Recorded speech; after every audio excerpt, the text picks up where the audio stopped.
Assalamualaikum dan salam sejahtera. Anda sedang menonton Cerita bersama saya Hakim Rahman. Program memaparkan laporan ataupun cerita di sebalik berita.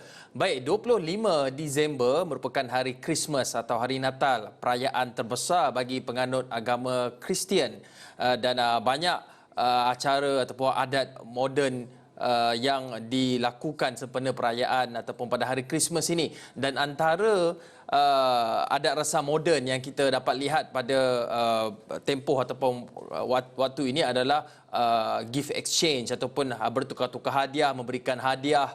Ada yang letak dalam stokin, ada yang beli kotak, dia letakkan di bawah pokok Christmas. Itu antara kemeriahan sambutan Christmas yang kita lihat dan saksikan. Tetapi sebenarnya dalam masa yang sama juga ada juga upacara keagamaan yang dilakukan.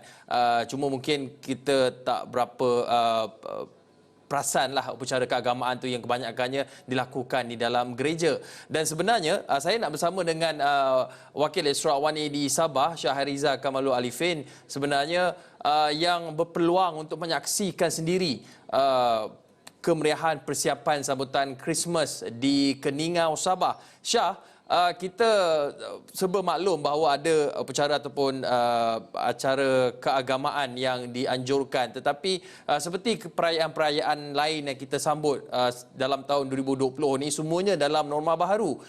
Raya Haji, Deepavali, semua dalam norma baharu. Jumlahnya terhad, di mana jumlah yang meraikannya di suatu lokasi juga terhad. Tetapi Syah maklumkan di Keningau ini ada sebuah gereja yang mewujudkan satu radio khas dan juga saluran YouTube untuk penganut agama Kristian untuk sama-sama mengikuti kemeriahan secara dalam talian. Syah, ada perkongsiannya, Syah? Baik Hakim, seperti apa yang Hakim katakan tadi, memang sebenarnya kalau ikutkan sebelum ni kita di Semenanjung, kalau ikutkan memang kita bukannya tidak mahu mengambil tahu, tetapi mungkin tiada peluang untuk kita mengetahui bagaimana perayaan sambutan hari Natal ataupun hari Christmas ini disambut. Dan saya yang berada di Sabah kita ini dan untuk tahun ini, dan inilah kali pertama untuk saya menyaksikan sendiri di hadapan mata saya sendiri. Manakala besok adalah merupakan hari besarnya, hari ini adalah merupakan Eve-nya. Dan pada hari ini kalau ikutkan ada upacara keagamaan yang dilakukan atau dipanggil dalam bahasa untuk penganut agama Kristian adalah berkenaan dengan misa ataupun sembahyang yang akan dilakukan upacara tersebut pada sebelah petang, tetapi sebenarnya berlaku pada sebelah malam kerana dia mengikut perkataan evening Eve tu sendiri. Jadi ada upacara tersebut dilakukan di Gereja Katedral St. Francis Xavier di Keningau. Kalau itu di Keningau, kalau di Kota Kinabalu mungkin ada lain, dan mungkin kerana terdapat 3 wilayah sebenarnya di seluruh negeri Sabah ini yang memfokuskan kepada penganut ini yang dipanggil sebagai keuskupan itu atau wilayah itu sendiri.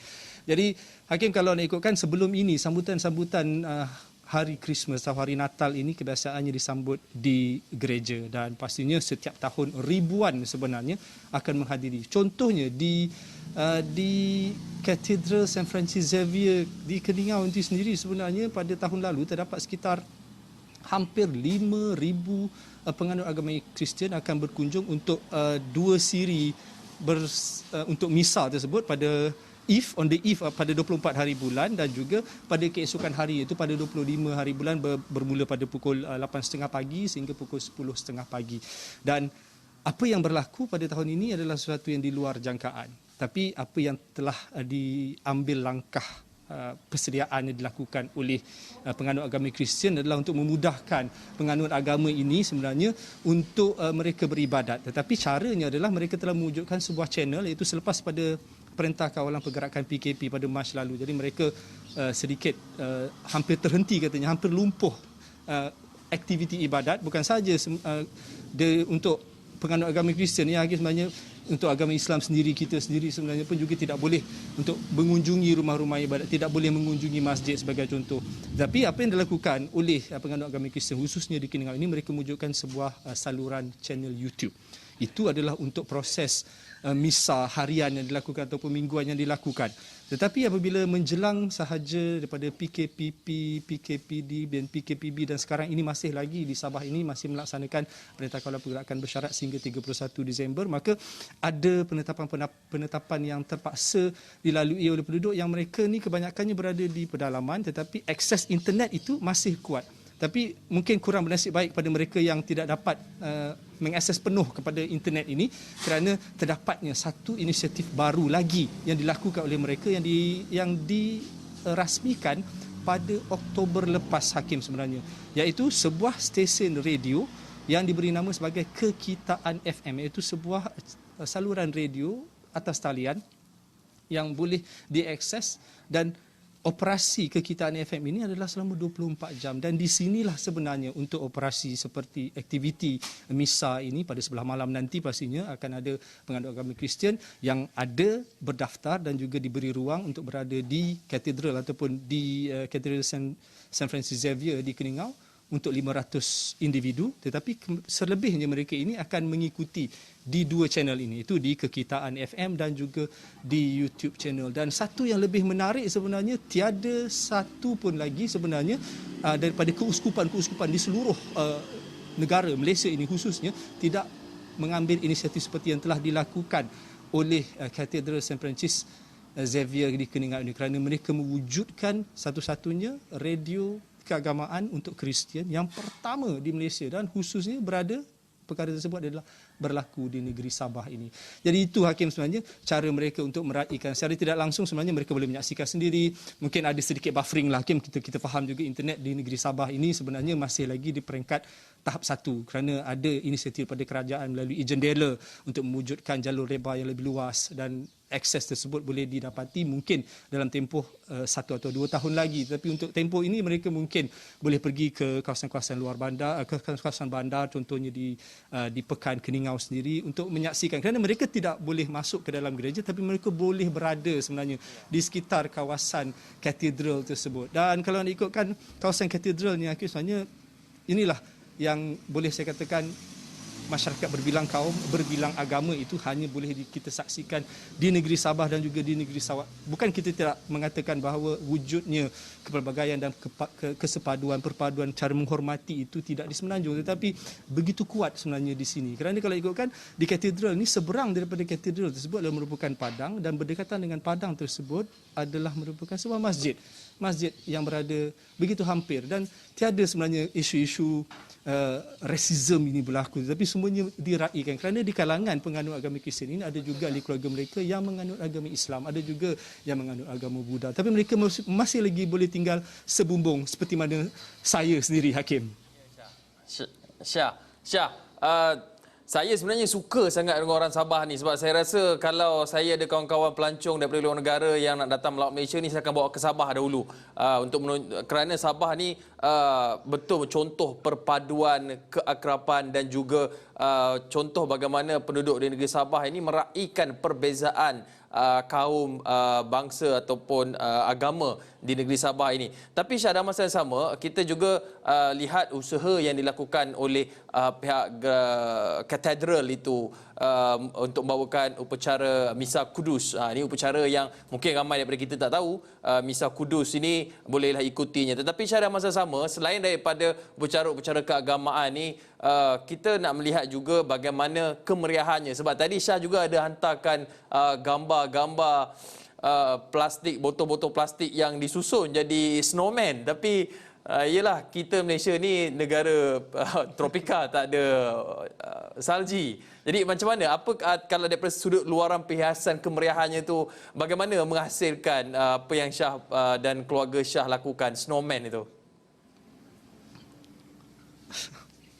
Baik, Hakim, untuk berkatakan tentang itu, Hakim, ialah kalau diikutkan, kalaulah border itu, international border itu telah dibuka, pastinya mereka yang menganut agama Kristian ini pasti ingin menyambut hari Natal ataupun Kristian.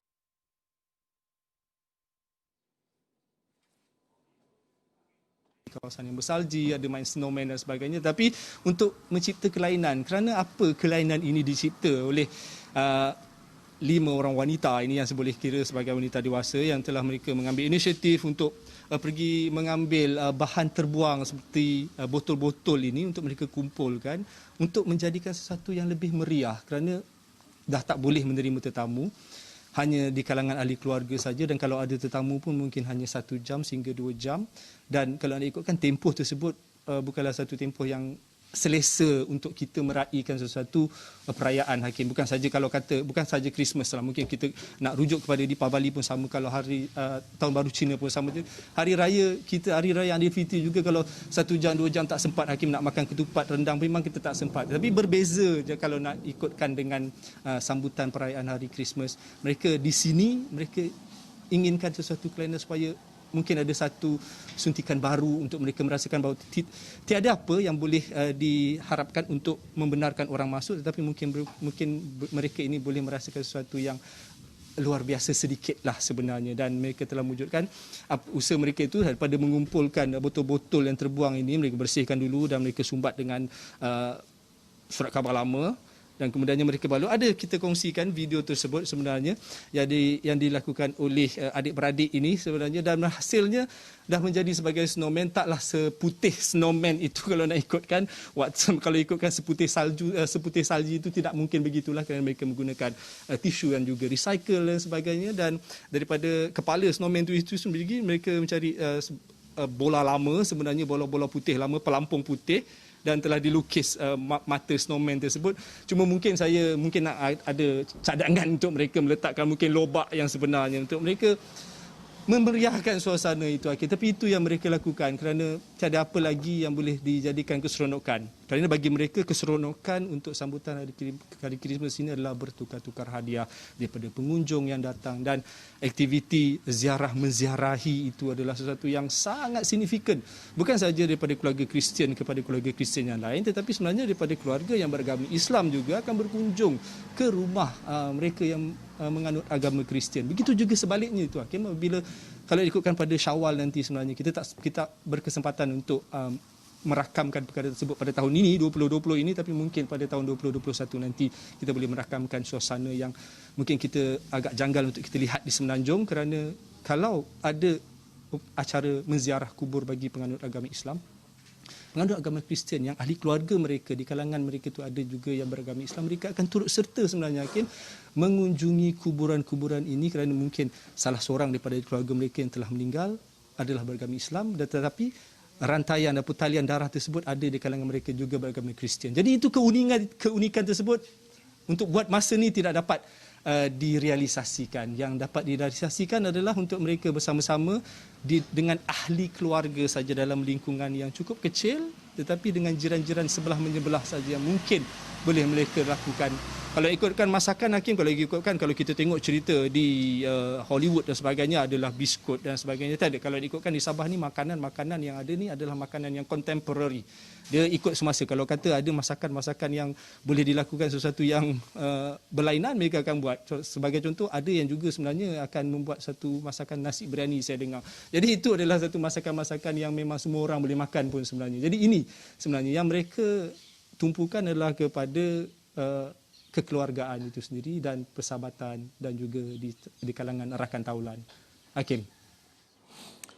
Ya, Syah, pastinya perayaan ataupun sambutan Christmas buat Syah kali ini cukup berbeza, kerana jangan terkeliru, Syah masih seorang Muslim, tapi meraihkannya bersama-sama dengan keluarga rapat perayaan Christmas ini. Salah satu contoh perpaduan keunikan dalam negara kita ini, yang sebenarnya banyak lagi tempat-tempat lain boleh mencontohi keakraban ataupun bagaimana eratnya silaturahim itu terjalin apabila ia melibatkan perayaan. Dan terima kasih, Syah, kerana berkongsikan sedikit mengenai persediaan sambutan Christmas atau Hari Natal, dan juga bagaimana gereja ataupun katedral di Keningau, Sabah itu melakukannya dalam norma baru kepada penganut-penganut yang tidak berkesempatan untuk hadir ke gereja. Mereka boleh mengikuti upacara keagamaan melalui saluran YouTube dan juga radio setempat yang diwujudkan. Terima kasih, Syah, sekali lagi di atas perkongsian itu tadi.